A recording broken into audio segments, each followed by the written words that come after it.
Hari ini kita akan bahas tentang gambar dua dimensi. Nanti terkait tentang bentuk-bentuk ya, untuk dua dimensi, kemudian terkait warna, kemudian dan beberapa hal lain yang terkait ya nanti. Nah, ini contoh sebuah citra digital ya, tiga dimensi ini. Kalau ini perspektif ya, sebenarnya bentuk atau visual tiga dimensi yang ada di layar monitor yang digenerate oleh komputer itu sebenarnya perspektif ya. Nanti ketika dia tampil di layar itu sebenarnya dua dimensi ya. Nanti ada bahasan tentang proyeksi ya. Proyeksi itu nanti jadi pendefinisian dari tiga dimensi yang digenerate komputer nanti diproyeksikan ke layar ya. Nanti bagaimana nanti proyeksinya. Nah, kalau sudah diproyeksikan ke layar nanti ya ini jadinya dua dimensi ya. Walaupun nanti ya terlihat nih perspektifnya adalah tiga dimensi. Ini contoh ya, contoh sebuah citra digital ya.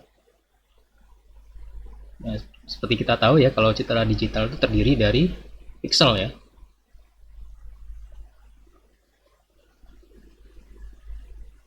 Visual yang tampak di sini itu bisa terlihat karena ada cahaya ya, cahaya yang atau warna ya. Ya, warna itu kan dari cahaya. Cahaya yang diterima oleh mata kita.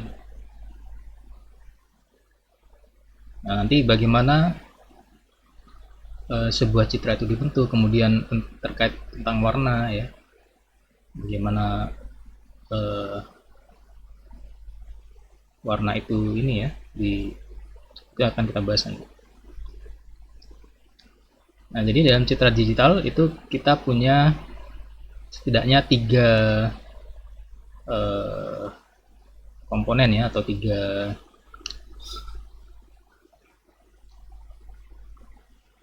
atribut ya yang ada pada sebuah citra digital. Ya, di antaranya adalah sebuah citra digital itu punya yang namanya pixel ya. Nah, kemudian setiap pixel itu dia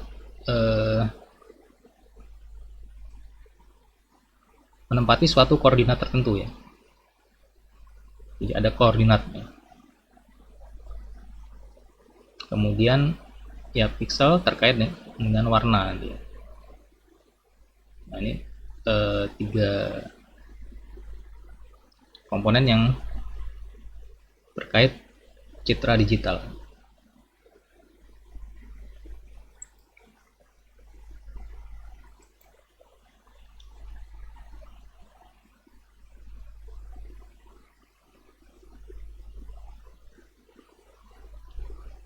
Ya, ini citra yang tadi kita perbesar ya.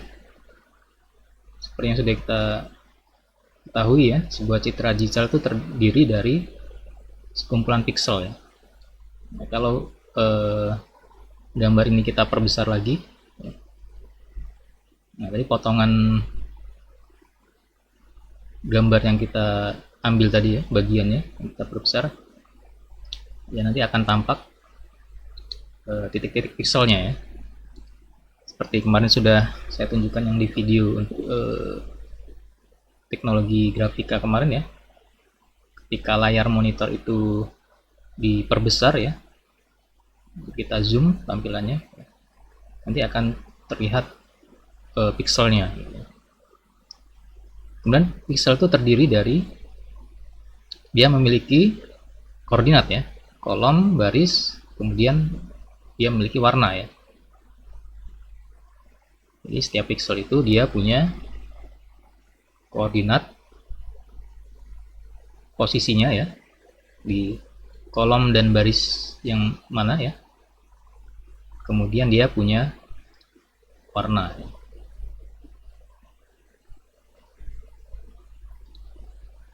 Ada yang tahu pixel itu kepanjangan dari apa? Sudah pernah saya sampaikan belum ya? Pixel. Lalu ini ada yang dengar nggak nih? Pixel itu tahu Pak. Belum tahu ya? Belum saya sampaikan ya. Panjangannya adalah picture element ya. Picture element. Bukan pixel. Kalau kemarin ada yang apa? Saya pernah nunjukkan yang video pembentukan citra menggunakan perputarannya, rotasi ya. Nah, dia pakai istilahnya dia menggunakan arcsel gitu ya. Yang kemarin itu.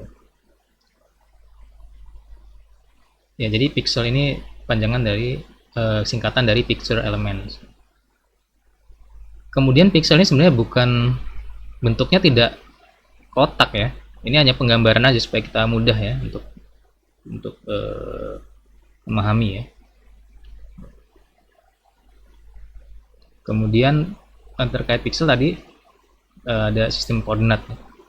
Nah, sistem koordinat yang kita pelajari dulu ya kalau di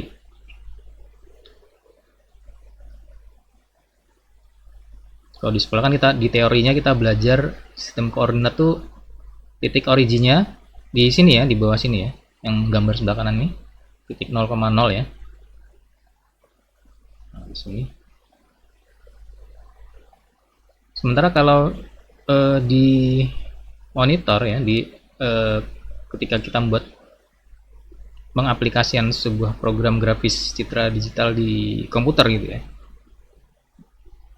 Nanti ketika pixel itu diletakkan di posisi di layar monitor ya, koordinatnya itu adalah titik originnya mulai dari sudut kiri atas ya, kiri atas originnya ya, titik origin ya, 0,0-nya ya. Kalau yang kita pelajari teori di sini ya, di bawah sini ya. Ya seperti kemarin sudah praktek ya, kita praktekkan kemarin. Kalau kita buat ya nanti dicoba lagi aja kalau ini ya, buktikan lagi aja. Nanti buat kotak atau buat garis gitu ya.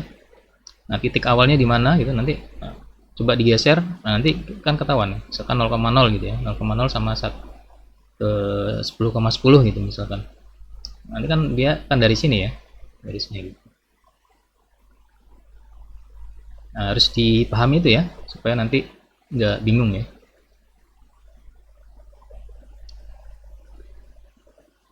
Kalau seperti Anda membuat grafis atau animasi dengan multimedia ya, misal seperti MS Flash ya, itu dia koordinatnya dia di kiri atas ya.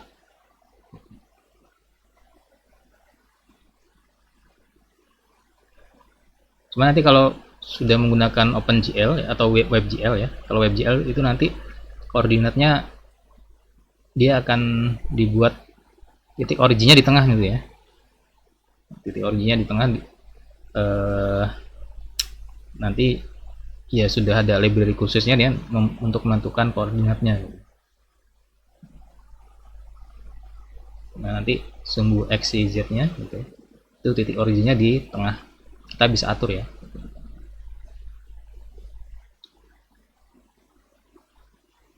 Kemudian pixel itu bukan titik ya, tidak sama dengan titik ya. Kalau titik itu kan dia lebih ke nilai analog ya dia. Kalau pixel kan dia nilai digital atau discrete ya. Kalau titik ini dia nilainya continuous ya. Nah, ini kalau pixel kan itu digital ya. Jadi kalau ini persepsinya ya. Nah ini nanti terkait aliasing ya. Nah nanti terkait aliasing. Jadi ketika pixel itu diimplementasikan ya, atau titik itu diimplementasikan ke layar gitu ya, dia tidak akan menjadi bentuk yang halus ya, atau nanti pasti kelihatannya nanti kalau diperbesar jadi kotak gitu ya. Nah, itu namanya aliasing. Ya, jadi pixel ini hanya dia mendekati titik aja ya. Karena pixel kan dia digital ya, kalau titik itu analog.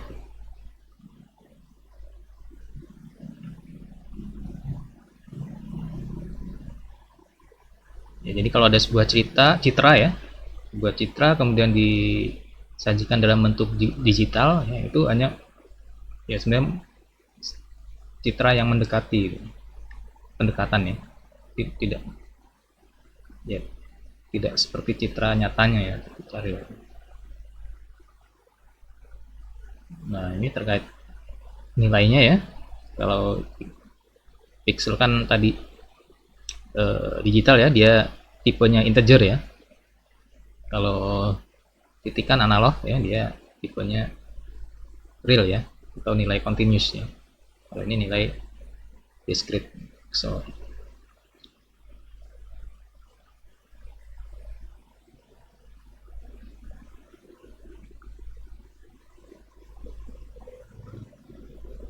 nah, terkait aliasing tadi ya, kalau misalkan kita menggambar sebuah garis ya,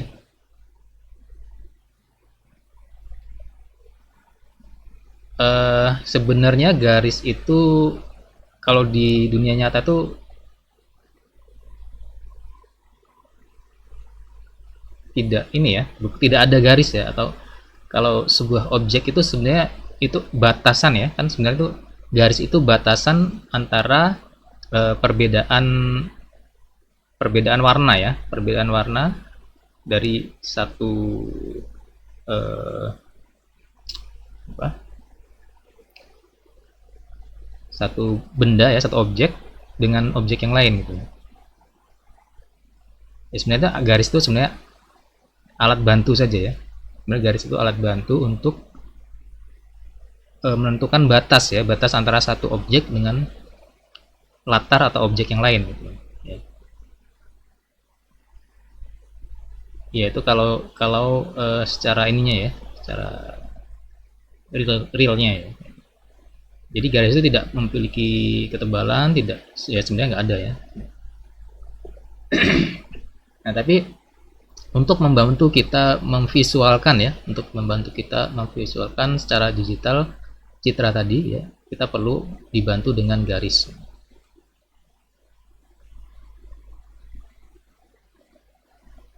Kemudian misalkan kita punya garis ini ya, seperti ini ya, di dalam satu di layar ya, di layar seperti ini. Misalkan ya garisnya seperti ini, ada yang vertikal ya, dan ada yang horizontal, kemudian ada yang diagonal gitu ya. Nah, seperti ini. Untuk garis vertikal dan horizontal ini tidak ada bisa terlihat sempurna ya, bisa terlihat halus ya. Nah, tapi kalau garisnya diagonal ya, nah kalau garis diagonal ini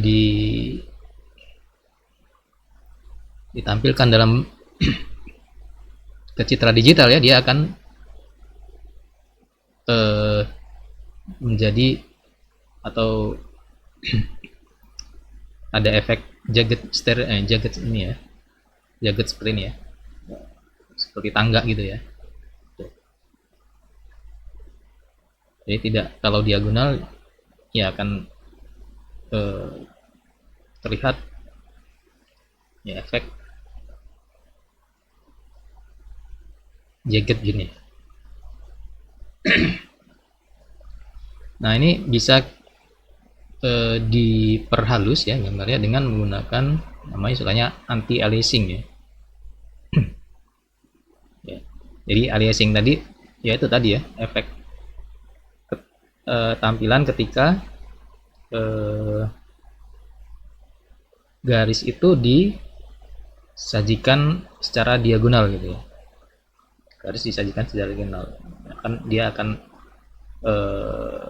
terjadi yang namanya aliasing. Kemudian satu pixel itu mewakili atau alias dari sekumpulan titik. Untuk melakukan aliasing ini ide dasarnya adalah sebenarnya dia melakukan pendekatan ya, warna bentuknya ya, itu nanti di combine jadi warna dari eh, antara garisnya ini atau bentuk ini ya, nanti akan dikombinasikan dengan warna dari latarnya. Nah, jadi warnanya nanti akan redup seperti ini ya, sebagian dari pixelnya itu warnanya akan redup gitu. Ya ini pendekatan aja sih ya. Ya dibandingkan dengan yang seperti ini ya, gambarnya akan terlihat halus, lebih halus ya ini ya. Oke.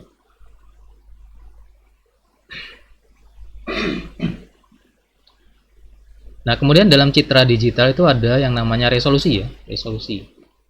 Nah, resolusi ini bisa diartikan sebagai jumlah pixel ya, jumlah pixel, satuannya bisa pixel per inci ya, satunya bisa dalam 1 inci itu berapa pixel gitu.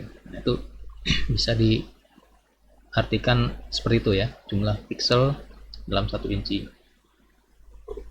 Bisa juga pixel per inci atau dot per inch ya, DPI. Kalau DPI ini biasanya digunakan untuk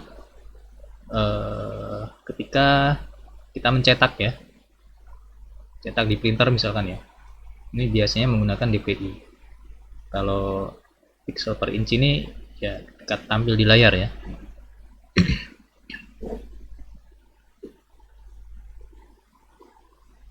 Kemudian bisa juga jumlah pixel atau resolusi itu dinyatakan dengan bentuk perkalian dari rasionya atau lebar dan tinggi dari citra itu ya. Misalkan citranya itu lebarnya 1800, tingginya 1200 gitu. Nah ini jumlah pixelnya dikalikan aja ya, dikalikan aja. Nah, nanti diperoleh nilai sekian gitu ya.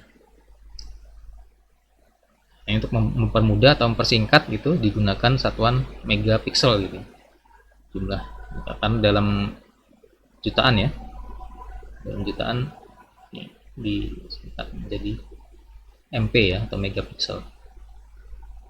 Nah, ini contoh lainnya.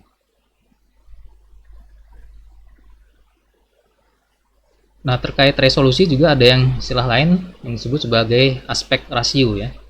Nah tadi aspek rasio ini penting sekali ya untuk kualitas dari tampilan ini ya, tampilan dari citranya. Ya aspek rasio itu adalah rasio dari lebar dan tinggi tadi ya, width-nya dan height-nya ya. Misalkan ada satu aspek rasio 2:1 gitu ya, satu persegi panjang, maka persegi panjang tersebut lebarnya 2 kali dari tingginya gitu. Jadi perbandingan ya.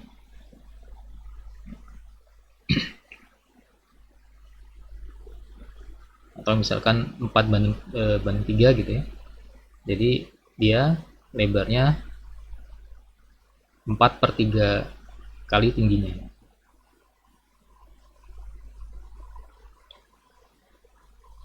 Nah misalnya seperti ini nih, kalau satu aspek rasio diubah ya, kalau normalnya kan aslinya seperti ini ya gambarnya ya. Nah, gambar normalnya misalkan lingkaran gitu ya, nah, aspek rasionya sekian-sekian gitu ya. Nah ketika aspek rasionya diubah ya, aspek rasionya diubah,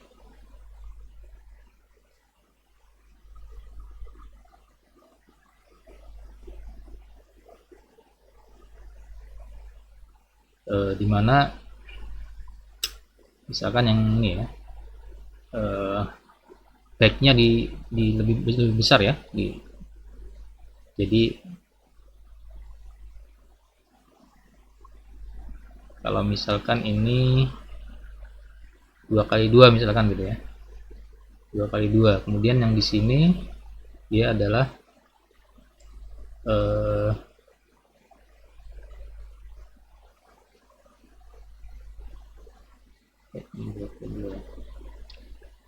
Ini tingginya jadi 8 ya, kan 2:8 gitu ya. Nah kalau 2:8 atau 2:4 misalkan ya, 2:4 misalkan ya, ini 2 gitu ya.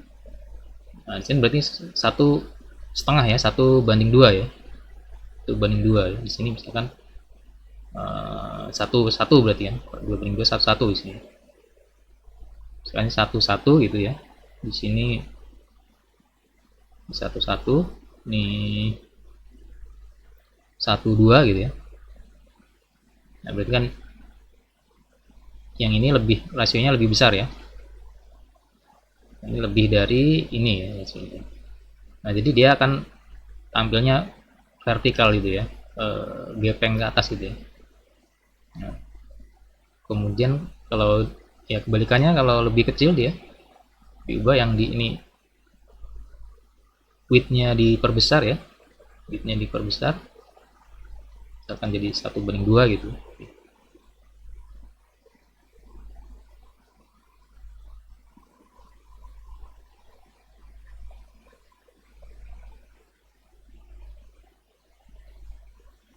Nah, width-nya jadi 2 misalkan ya. Nah, ini jadi gepeng horizontal ini. Nah, ini saya sering terjadi nih ya, ketika Anda menuliskan di laporan skripsi itu seringkali kalau gambar Anda stretch ya.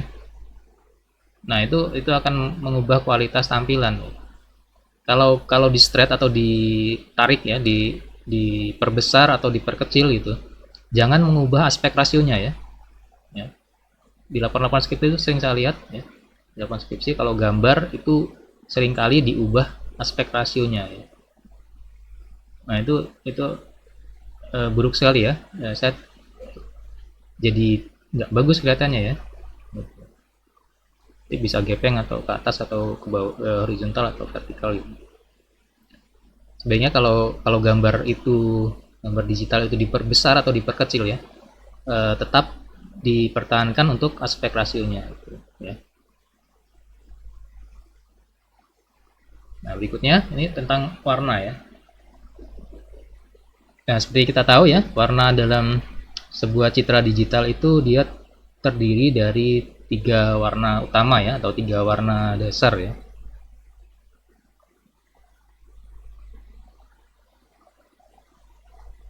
Kemudian warna di layar itu ya dari cahaya kan ya, dari sinar, yang sudah kita bahas ya, dari cahaya, warna merah, hijau dan biru ya, seperti ini dalam 1 pixel ya. Nah, nanti warna apa yang akan tampil di sini tergantung dari intensitas masing-masing komponen ini ya, komponen warna dasarnya ya. Nah kemudian ada 2 istilah nih ya, ada 2 istilah dalam warna seperti ini ya, ada color gamut ya dan color depth ya. Color gamut ini jangkauan warna, kalau color depth ini ketajaman warna ya. Nah kalau color depth itu biasanya dinyatakan dalam bit ya, jumlah bitnya ya. Nah kalau color depth itu biasanya, atau ketajaman warna itu ya, ketajaman warna itu dinyatakan dalam nilai bitnya ya, jumlah bitnya. Nah misalkan ada RGB 24 bit itu ya, berarti nilai bit ada 8 bit untuk menyajikan warna merah, 8 bit untuk menyajikan warna hijau, dan 8 bit untuk menyajikan warna biru ya. Nah berarti jumlah warnanya 2/24 ya, 2 pangkat n ya, n bit kan ya, ada 2/24 warna, atau sekitar 16 juta warna. Nah jumlah 16 juta warna itu disebut sebagai color gamut, jangkauan warnanya, jumlah warna. Nah coba saya mau nanya nih ya, saya pernah nyampaikan, masih ingat nggak nih, kenapa dalam citra digital itu warna yang optimal itu digunakan 16 juta, kenapa nih? Dan bisa jawab nggak? Kenapa color gambarnya atau jangkauan warna dalam citra digital itu biasanya maksimal sih 16 juta gitu? Kenapa nggak lebih? Atau kenapa nggak kurang dari ini gitu? Dia masih ingat nggak?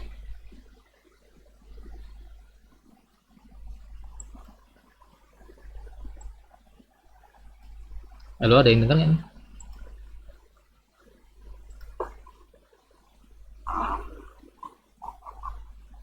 Gimana? Kayak itu di sistem digital pernah saya sampaikan ya. Kenapa citra digital itu menggunakan 16 juta warna? Lupa ya? Ya karena kemampuan mata manusia itu ya cukup hanya 16 juta ini ya, atau sekitar 10 juta ya. Kalau tidak salah sekitar 10 juta warna ya yang mampu di mata manusia mampu membedakan ya. Hanya mampu membedakan sekitar 10 jutaan warna gitu. Ya kalau sudah 16 juta ini berarti sudah cukup ya untuk mewakili nilai warna yang bisa kita tangkap gitu ya. Ya kalau terlalu banyak ya itu boros ya. Soalnya nanti kalau misalkan emang butuh yang HD atau apa gitu yang butuh warnanya lebih detail gitu ya. Itu beda kasus lagi ya. Nah, ya kalau umumnya yang digunakan adalah ya ini cukup 16 juta warna. Karena kombinasi dari RGB ini ya 24 bit.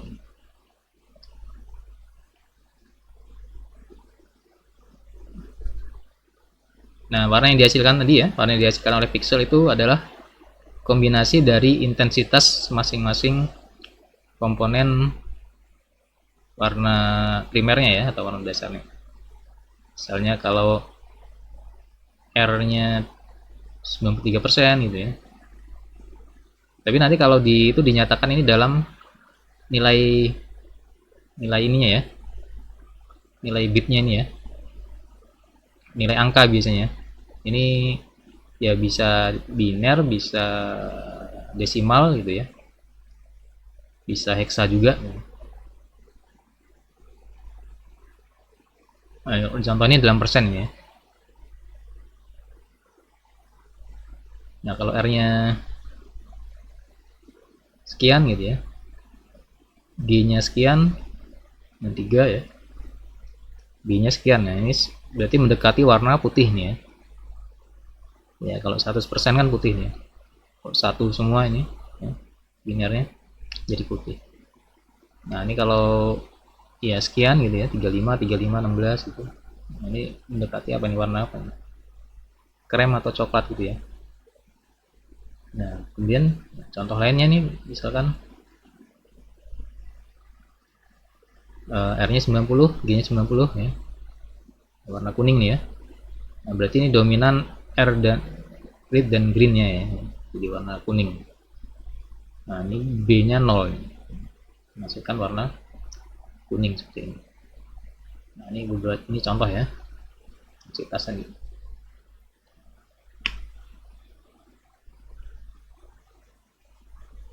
Nah, ini ada banyak ya mode untuk merepresentasikan suatu warna ya. RGB ini tadi yang salah satunya ya. Kemudian yang lain ada selain RGB ada yang namanya HSV ya. Ya kalau Anda suka ngedit pakai Photoshop gitu ya, mungkin pernah ini ya menggunakan atau memakai penyajian mode warna menggunakan metode HSV ini ya. Nah kalau RGB tadi warna dominannya menggunakan warna dominan ya, menggunakan warna dominan red, green, dan blue ya. Kalau HSV ini atau HSB ya, itu adalah nilai dari hue ya, kemudian saturation, dan value ya.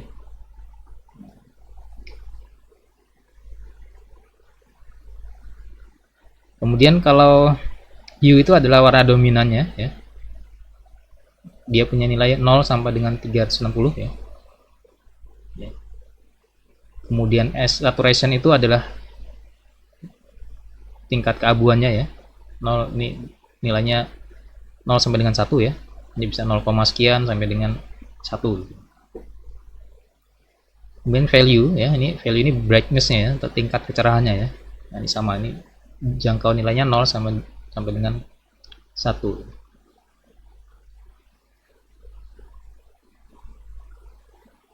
Nah, jadi kalau HSV ini dia warnanya langsung dibuat hue-nya ya, langsung ditampilkan warna dominannya ya. Nah, warna dominannya apa nih ya? Nah, dia bisa lihat di spektrum warna ini ya.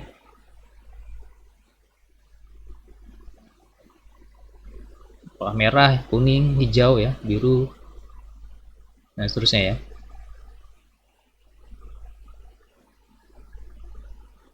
Nah, kemudian ada nilai dari saturasinya ya, derajat keabuannya atau kejenuhan warnanya ya, saturasinya ya. Kemudian kecerahannya. Nah, ini ada perbandingan ya. Misalkan untuk ya ini untuk hue-nya ini ya, jangkauannya. Nah, ini kita bisa lihat untuk ketika saturasinya itu setengah ya, kecerahannya 1 ya, saturasi 1 dulu ya, saturasi 1, value-nya kecerahannya 1, ini seperti ini ya, lihat seperti ini. Kemudian kalau diturunkan saturasinya jadi setengah gitu ya, brightness-nya ya, value-nya kecerahannya tetap 1, jadi seperti ini. Kemudian kalau saturasinya yang di 1 ya, brightness-nya itu yang diturunkan gitu. Nah, jadinya agak gelap seperti ini ya. Nah, kalau 2,5 ini seperti ini. Nah, kira-kira kalau untuk menentukan warna ini mudah yang mana nih? Pakai RGB atau HSV nih? Kalau Anda ingin membuat sebuah ini ya, ingin menentukan suatu warna pixel gitu ya, penyajian mana yang lebih mudah Anda pakai ya? Menurut Anda gimana? Ada yang mau jawab nggak? Pakai RGB atau HSV nih yang lebih mudah di ini ya? Oh, saya mau pakai warna ini nih, tingkat kecerahannya sekian gitu, ininya sekian gitu, nanti warnanya kayak gini gitu. Mana yang Anda bisa cepat menentukan, pakai RGB atau HSV? Mana suaranya nih? Menurut Anda pakai RGB atau HSV? Menentukan satu warna ya, lebih mudah mana? Pakai misalkan warnanya biru gitu ya, biru terang gitu ya, biru terang. Nah, atau merah yang agak redup gitu misalnya. Nah, untuk menentukan nilai warna itu lebih mudah RGB atau HSV kira-kira? RGB. Kalau misalkan RGB, kalau misalkan warna biru muda ya, biru muda terang, itu RGB-nya apa nih? Nilainya berapa? R-nya berapa, G-nya berapa, J-nya berapa? Mudah nggak nentukannya? Kalau warna biru aja di RGB itu kan G-nya 0, habis itu yang nah, mikirnya lama ya. Masih mikir kan? Kalau HSV ini nggak lama-lama mikirnya nih. Kalau biru apa kan kita tahu nih nilainya sekian nih ya, range-nya kita hafal nih, kita langsung cepet ini ya. Kalau HSV itu intuitif dia ya, HSV itu intuitif ya, warna apa, ungu gitu ya, oh 300-an berarti ya, sekitar 300 gitu. Terang berarti brightness-nya dinaikin gitu. saturasinya dikecilin dan seterusnya gitu ya. Jadi sebenarnya lebih cepat HSP ya, kita intuitif gitu ya. Kalau RGB kan kita mikir dulu tuh ya, warna apa hijau misalkan, wah merahnya berapa ya, greennya berapa, B-nya berapa, itu kan mungkin hijaunya ditingkatin gitu ya, terus R-nya diturunin berapa, itu kan masih mikir ini. Ya kalau secara intuitif lebih mudah kita menggunakan HSP ya. Tapi memang kalau di programming ya, kalau di programming memang nanti yang digunakan adalah RGB ya. Warnanya adalah RGB, atau misalkan membuat satu warna ya kita pakai di RGB. Jadi kalau untuk kita memudahkan untuk menentukan warna apa gitu ya dari nilainya gitu ya, HSP ini akan lebih cepat. Tadi ada warna dominan kan, ini range warna dominannya ya. Nanti bisa lebih cepat, tinggal diatur berapa saturasinya, kecerahannya, dan seterusnya. Gitu ya, lebih intuitif ya kalau mode warna. Nah makanya kalau di aplikasi-aplikasi itu ya, di aplikasi atau tools untuk multimedia itu ya, seperti ya Photoshop, apa, mungkin Corel ya, atau Flash juga mungkin ya, dia menggunakan HSV ya. Coba Anda perhatikan, dia pakai HSV atau RGB. Kalau HSV itu dia nanti akan lebih mudah kita menentukan warna apa gitu, nilainya sekian gitu. Biasanya sih seperti itu, lebih intuitif ya.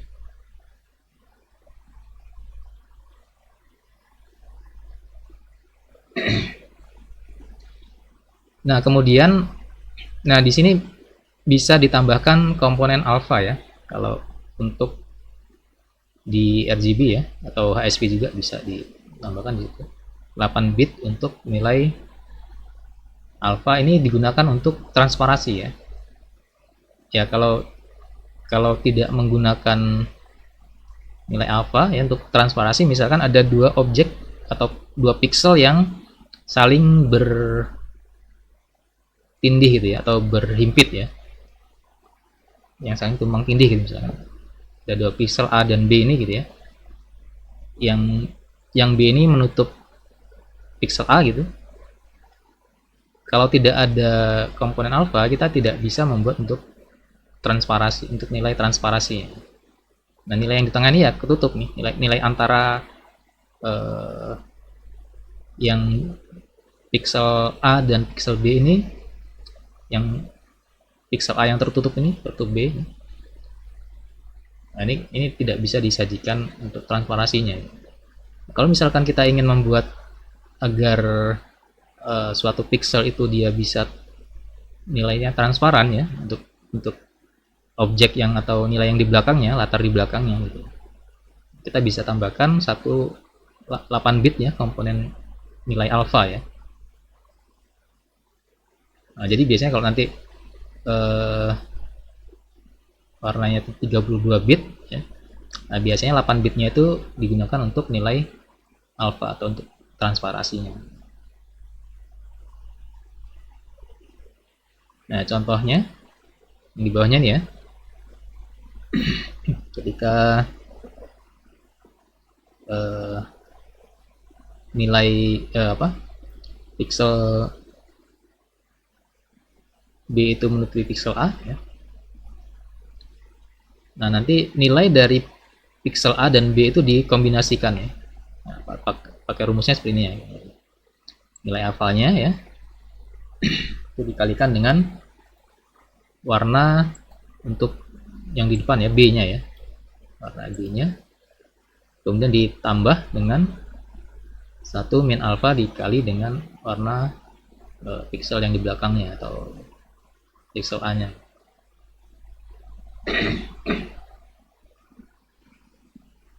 Ya ini nilai, kalau diberi nilai alpha jadi nilai seperti ini. Ini untuk warna transparasinya.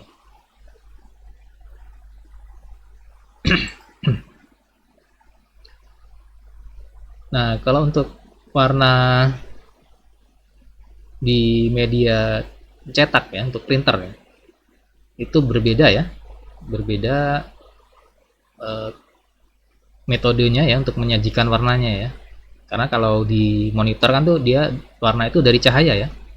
Sementara kalau di printer itu warnanya adalah warna materi ya, atau warna tinta ya. Warna materi dari warna tintanya. Nah, itu berbeda ya. Karena kalau cahaya kan dia dipancarkan ya. Sementara kalau warna tinta itu kan dibiaskan ya, dipantulkan ya. Ya dipantulkan. Warna warna pantulan dari cahaya. Dia punya metode yang berbeda untuk menyajikan warnanya.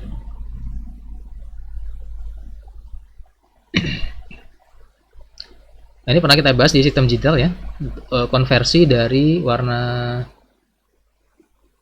RGB ya, RGB ke CMK ya, CMK.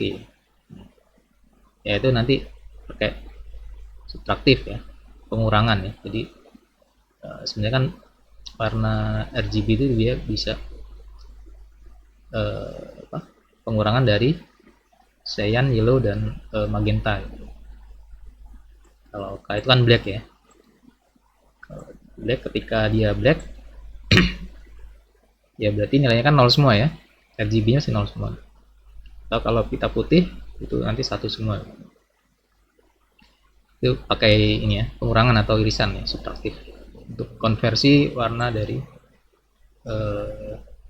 RGB ke CMK.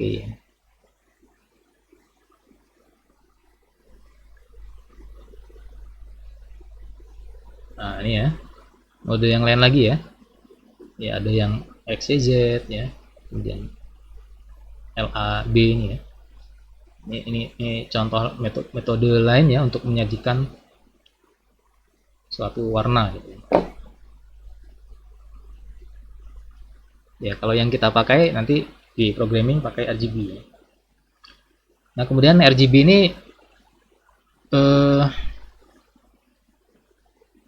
dalam kita bisa mengcombine ya, mencampurkan warna ya dari nilai-nilai RGB-nya. Jadi bisa aditif ya, bisa mixing, bisa distance ya, bisa mixing, applied mixing, applied transparency. Nah, ini akan kita lihat polanya kalau warna itu dipadukan juga ini. Nah, contoh ya, misalkan warna perpaduan warna pixel ya. Kalau aditif ya, nah nanti hasilnya akan seperti ini ya. Kalau intensitas dari satu warna ya, satu warna pixel itu kemudian ditambahkan ya. Misalkan ada hijau dan biru ya. Nah, nanti setiap komponen warnanya ditambahkan ya. Yang red untuk pixel 1 ditambahkan dengan yang red pixel 2 ya. Yang green pixel 1 ditambahkan green pixel 2 ya. Dan seterusnya B pixel 1 ditambahkan dengan B pixel 2. Hasilnya akan seperti ini. Ya, jadi kuning ya. Nah, jadi misalkan green itu 0, 255, 0 ya. Kemudian red itu 255, 00 ya. Nah, ini hasilnya 255, 255, 0. Birunya 0. Jadi yellow. Ini kalau aditif ya, dilakukan aditif dari nilai RGB-nya. Kemudian distance. Nah, distance ini ada nilai distance ya, dikurangi ya untuk nilai R1 dikurangi dengan R2-nya ya. Atau nilai intensitas pixel 1 dikurangi dengan intensitas pixel 2. Kemudian ada nilai distance, ini dikali dengan nilai distance. Misalkan 0,5 ya, setengah misalkan.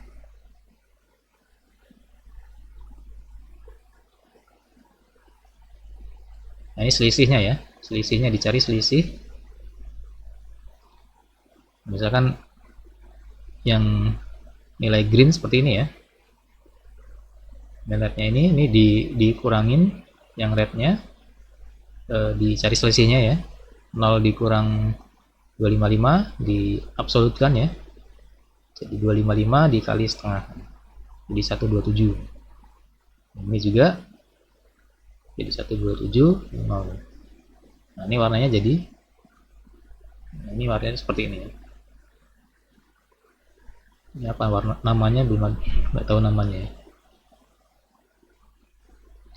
Kemudian ya ini contoh lain misalkan hijau, kuning ya. Warna kuning tadi dicampur di stand mix ya dengan merah ya, nanti jadinya si 0 127 0 ya. Nah, ini hijau tua ini ya. Di warna hijau tua. Nah, ini di stand mixing ya, dia diselisihkan nilainya kemudian dikali dengan distance-nya. Ini jaraknya, ini jangkauannya 0 sampai dengan 1 nih ya. Nilai ini. Nah, kemudian average ya. Average mixing. Nah, kalau di stand mixing tadi selisihnya ya. Kalau average itu nanti ditambahkan ya. Ya, pixel ditambahkan baru nanti dikali dengan nilai rasionya ini ya. Ya sama ya. Hasilnya caranya gitu seperti sama ya. Hasilnya seperti ini.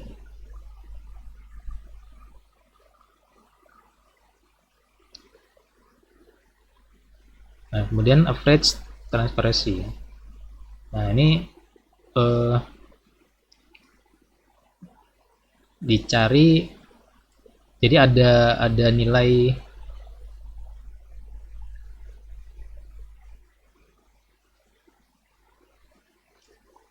satu nilai transparansi ya, dia di situ nanti ada nilai T1 dan T2.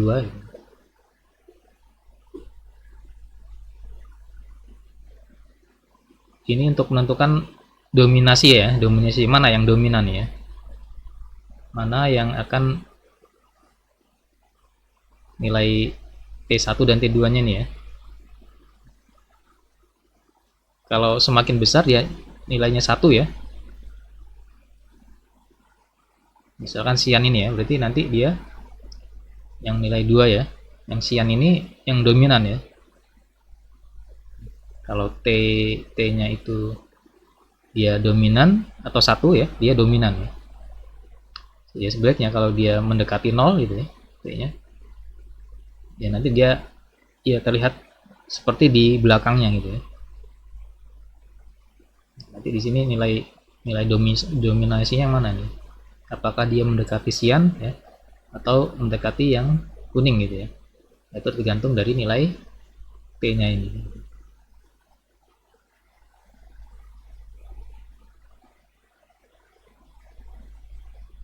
Nah, ini beberapa contoh lain ya.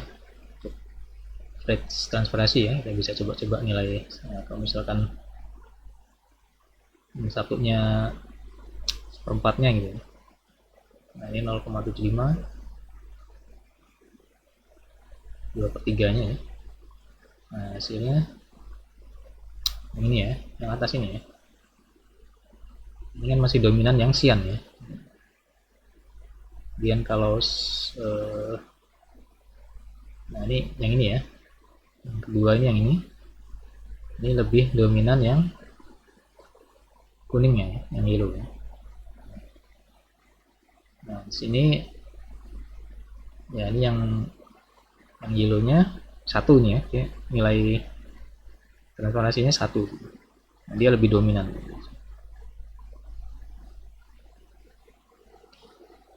Nah, itu ya metode untuk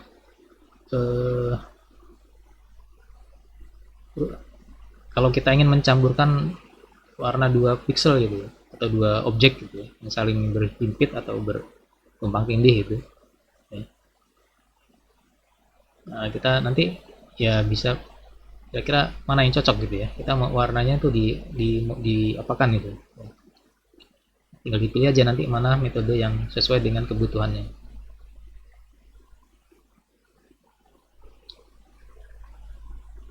Nah, selanjutnya masih ada waktu ya. Bentuk ya. Bentuk dalam sebuah citra digital ya, atau ketika kita ingin menjerit sebuah citra digital, ada beberapa jenis bentuk ya, atau pengelompokan macam-macam bentuk ya. Dimulai dari titik, itu istilahnya macam beberapa istilah ini ya. Untuk menyatakan bentuk ada titik ya. Kemudian ada simpul ya, atau vertex ya, atau sekumpulan titik ini ya. Simpul ini sekumpulan titik dia. Nanti kalau di OpenGL dia menggunakan istilah vertis ya, atau vertex ya. Sekumpulan titik ini simpul ya. Untuk mengenerate satu objek. Kemudian ada garis ya. Ada garis, ada banyak garis ya, polylines, dan ada poligon. Nah, apa bedanya polyline dengan poligon? Sudah kan nggak? Ada yang tahu nggak bedanya? Kemudian kurva ya.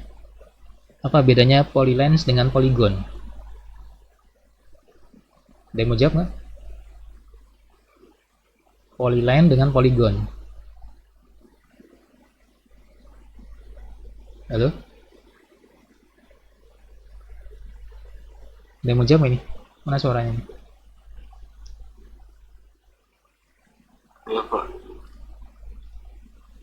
Apa bedanya? Oke, kita lihat ya. Gimana? Ini Tommy ya? Tommy apa Ari ini? Apa? Mau jawab nggak? Bedanya polyline? Kalau Dengan poligon apa? Kalau poligon itu garisnya terhubung, kalau polyline enggak. Oke. Ya, kita lihat ya. Kalau poligon kan. Oke, kita lihat ya. Ya, ini contohnya ya. Ya, kalau polyline itu dia tidak terhubung ya, atau terbuka ya garisnya ya. Kalau poligon itu dia seperti ini ya, tertutup ya garisnya. Oke ya. Ya benar ya, jawabannya tadi benar. Kemudian dalam suatu bentuk dia punya stroke ya, dan fill ya. Nah, stroke itu adalah, istilah stroke itu adalah boundary ya,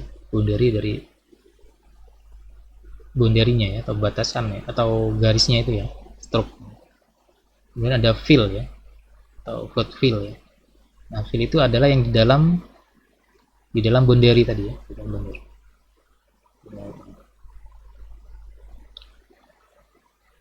Nah, kemudian ada bentuk dasar ya. Bentuk dasar itu ada garis, ada segi empat, ada bentuk oval ya. Nah, ini beberapa bentuk dasar ya, ada garis, oval, dan segi empat. Nah, kemudian bentuk yang rumit atau kompleks ya. Ini tadi ada poligon dan kurva. Kemudian poligon itu ada macam-macam juga ya, ada tipenya ya.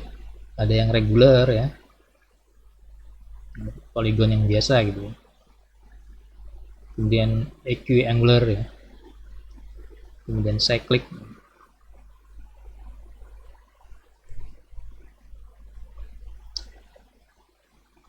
Equiangular tuh yang sudutnya sama ya.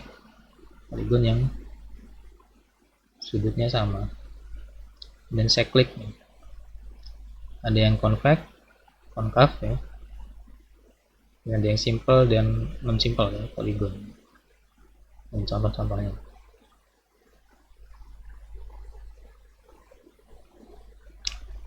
Nah, kemudian kurva ya. Nah, untuk membuat kurva kemarin bisa pakai ini ya di Canvas ya, pakai JavaScript bisa ada fungsi Bezier ya, Bezier curve ya. Ada yang kubik, ada yang kuadratik.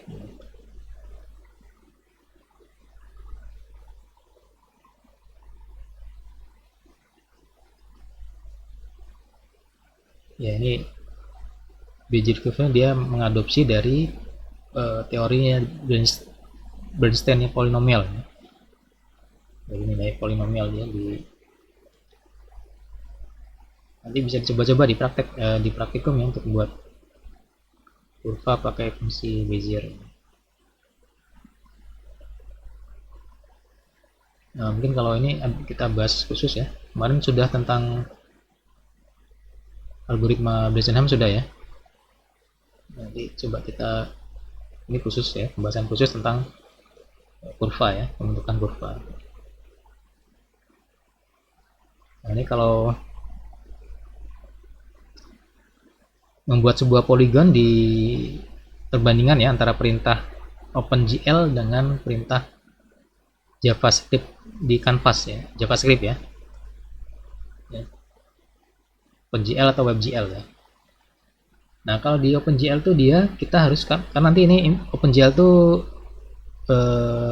implementasinya nanti arahnya ke 3 dimensi ya. Jadi dia akan membuat sekumpulan array ya, tadi bisa bilang ya, simpul ya, vertex ya. Nah, jadi ada arraynya ya. Kemudian ada nilai nah ini untuk nanti 3 dimensi ya. Ini bisa 3 atau 2 gitu. Nah, nanti di sini adalah nilai dari vertexnya, posisi dari vertexnya, x, y, z nya ya. Nah, di sini z nya 0 semua ya. Jadi ini untuk nampilkan 2 dimensi sih. Kalau 3 dimensi itu misalkan 2 dimensi ya. Kalau 3 dimensi itu kan sebenarnya titik z-nya itu ada di tengah gitu ya. Misal kita punya koordinat gitu ya, titik sebuah sumbu koordinat ya. Maka sumbu z-nya itu ada di titik origin yang di tengah gitu ya. Ya, kalau Anda belajar teori ini kan, diagram Cartesian ya, koordinat itu ya, x, y ya, kan dibuat bersilangan ya antara koordinat nilai x dan nilai y itu ya. Bidang ini ya. Nah, nilai koordinat z-nya itu kan ada di tengah dia. Ya, 0 ya, di titik originnya ya, di 0,0-nya ya. Nah, maka kalau kita gambar 3 dimensi dia yang titik origin z-nya itu di titik origin ya. Nah, ini berarti nanti kita akan tampil 2 dimensi ya. Yang nilainya kan ada nilainya di sini x dan y-nya. Nah, jadi kalau di OpenGL tuh dia menggunakan koordinat ini ya. Koordinat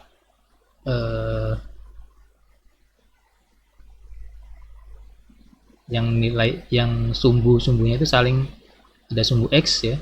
Nanti jangkauannya nih seperti ini. Nilainya biasanya antara 1 0 ya, nanti 0, sekian gitu ya. Nah, misalkan kalau x-nya 1,1 gitu ya. Kan positif semua ini ya. Ini di kuadran 1 nih ya. Kemudian x-nya ini negatif. Nah, ini di kuadran 2 ya, y-nya positif ya. Ini di kuadran 2 ya. Ini negatif-negatif ya.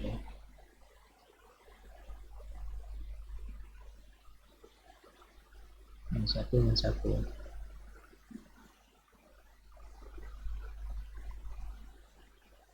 Nah, ini kalau di OpenGL atau WebGL ya, seperti ini ya, untuk mendefinisikan satu bentuk ya. Nah, kalau di JavaScript ya, Canvas ya, kemarin di praktikumnya sudah nyoba ya, ya. Kalau misalkan kita ingin membuat sebuah bentuk gitu, Ini kita buat dulu, ini konteks ya.